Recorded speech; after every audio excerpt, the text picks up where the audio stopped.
Your retinol purge is taking a turn for the worst. You thought retinol would help your skincare, but now your face has so many blemishes. This does not need to happen. I'll be going through 5 different tips to help lessen the purge and make your transition to daily retinol use even better. Tip 1.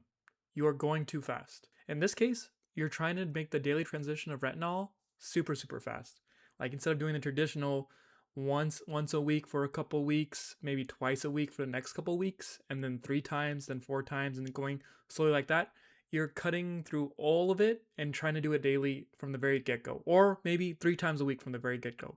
I know when I started, I made this mistake. I used to use it every other day when I first started, and I got so many blemishes and just acne, and I was just like, oh my god, this is terrible. Honestly, it is not worth it because you might be like, popping your pimples and making like acne scars, or you might get more acne scars, which you're trying to get rid of by using retinol in the first place.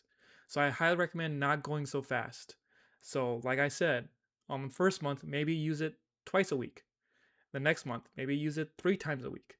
And then the next month after that, use it 4 times a week. And then seeing how your skin goes, you can start using it every day after that. Again, retinol is a long term game. You're not going to see benefits of it over the course of a night, a day, or like over a course of a week. You really need to stay with it for months to see your skin glow with it. So don't be in such a rush to like, oh my god, I need to start using it now, because this is gonna be a long-term thing. Don't think of it as a short term. Just enjoy the process, and in order to lessen the purge, just try following that consistent schedule of going a little slower when you apply retinol in the first place. Tip number 2. It's called the retinol sandwich. Essentially, what you're going to do here is that after you cleanse your face at the end of the night, you're going to moisturize first, then apply your retinol, and then moisturize again. Essentially, what you're doing with that first moisturization is you're just restoring your skin barrier. And then once you apply your retinol, most people stop right there. But what happens, your retinol may disrupt your skin barrier again, causing sensitivity and some dryness. And that's where that second layer of moisturization comes in. Now, I will say there's some other ways to do this where like in my method, where not my method, but the method I've used, like using a lot, is moisturization on the face, retinol on the face, and moisturizing again on the face. Some people like putting it in their palm. They moisturize their palm like a clump of moisturizer, and then some retinol, and they kind of mix it in their palm and then apply to their face and moisturize again. But I find that to be kind of inconsistent, where I felt like the retinol was working better in some areas depending on how well I mix in my palm.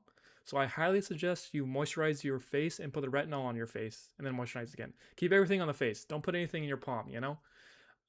So I feel like that, once I started doing that, like it definitely helped my skin reduce the purging. Because essentially what happened is that I used to just moisturize and then use retinol, go to sleep, and my face would like feel really tight and really dry, really sensitive. Like when I moved my mouth, it was kind of tight. I was like, oh my god, this is kind of bad. I was like, why is this doing this? And then when I started doing the moisturization, retinol, and then moisturization again, oh, it was great after that. Tip number 3: start with a lower strength retinol.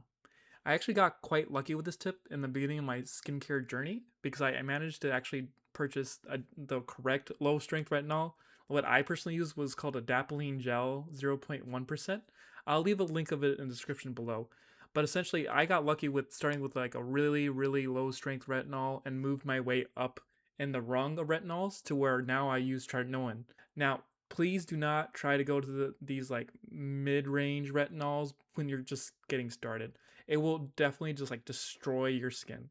I've had some friends of mine who started with like a higher grade retinol when they first started, and they purge really, really badly, like so bad. Like they didn't even do they don't even touch retinol after that. And I'm like dude, like what are you doing? Like don't start with the mid range. Start with this really basic one and work your way over. Because again, like I've said before, it's a very long game, dude. Like retinol will take like many weeks to months to see the difference. So why are you trying to jump all the way to the end? It's like it's a marathon, not a sprint. And essentially, what you're doing with the aspect of purging is that if you start with a mid range, it's a purge is just gonna be worse because your skin is just not used to, you know, being like us being exposed to that high strength of retinoids essentially. So please check your retinol, whatever you have, and make sure it's a low strength retinol. Like 0.1% adapalene gel is the one I like using a lot when I first started. That's what I recommend to everybody when they first get started. And then work your way up. like all the way up to tretinoin, which is the highest. But obviously, don't start with tretinoin. Tip number 4: you're doing too much at the same time. When you first start your retinol journey, your skin is going to be sensitive. It's going to be dry. It will start purging essentially, and it is a process. Essentially, you get to know how your skin reacts to the daily retinol use or monthly or weekly retinol use, and you got to account for it. So now what you want to think about is that when you start your retinol, you have these other skincare products that you like using and you want to incorporate into your skincare routine. However, since retinol is such a big ask for your skin, it might not be ideal for you to do retinol and all your other skincare routines. So let's say, for example, you like exfoliation for your skin, like doing a mask, or doing red light for your skin, or doing all these different types of cleansers that make your skin feels good. But now, since you're using retinol, it makes your skin way worse for wear. Essentially, what you want to do is when you use your retinol and you start purging, and let's say you use this one cleanser that's more complicated than like a basic cleanser, and it makes your purge worse, think about just switching back to the basic cleanser. You don't have to do all these things. You got to understand your skin. You got to see what your skin is capable of, or like way, or its ability to adapt to retinol. And for me personally, I just stopped doing all the crazy stuff that I used to do when I started retinol. So basically, I used to do like this weird clay not weird, it's not weird anymore, but this clay face mask. And I realized when I started retinol and I did the clay face mask, it made my purge way, way worse. So I just got rid of the clay mask altogether, stick with the retinol until my skin got used to it, and lo and behold, after a while, after I got used to it, I went back to the clay mask and everything was good to go. So main takeaway here, please prioritize what your skin needs during a retinol phase. If you're purging way too much, maybe put everything else on the back burner. Stick to basic moisturizers. Maybe don't use red light as much. I know some people with red light makes their purging even better. It all depends on your skin because everybody's skin is different. But focus on what your skin needs during its time with the purging phase with retinol.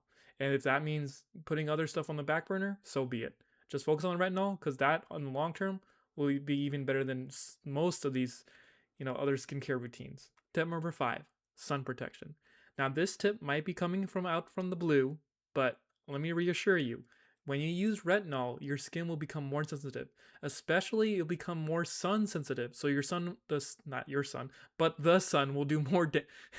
That's kind of funny. But the sun will do more damage to your skin once you start using a retinol. Now, combo this damage with your purging phase. And let's say you're not wearing any sunscreen. So not only are you getting hit by all these UV rays, the purge on top of it is just a recipe for disaster. Your skin will just be torn apart, essentially. So what I want you to do here is do sun protection. This involves like the most basic, obviously, is like sunscreen, a sun hat, maybe don't go out during peak hours, stuff like that. So that way, when you start use your retinol, you don't want to combo it with these UV rays cooking your skin while your skin's getting cooked by retinol at the same time. It's just a recipe for disaster. Now you might be asking, is your sun protection enough? I actually have a video right here going through some tips to protect you and your skin during the hot summer UV rays. And as always, thank you for watching, and I'm proud of you.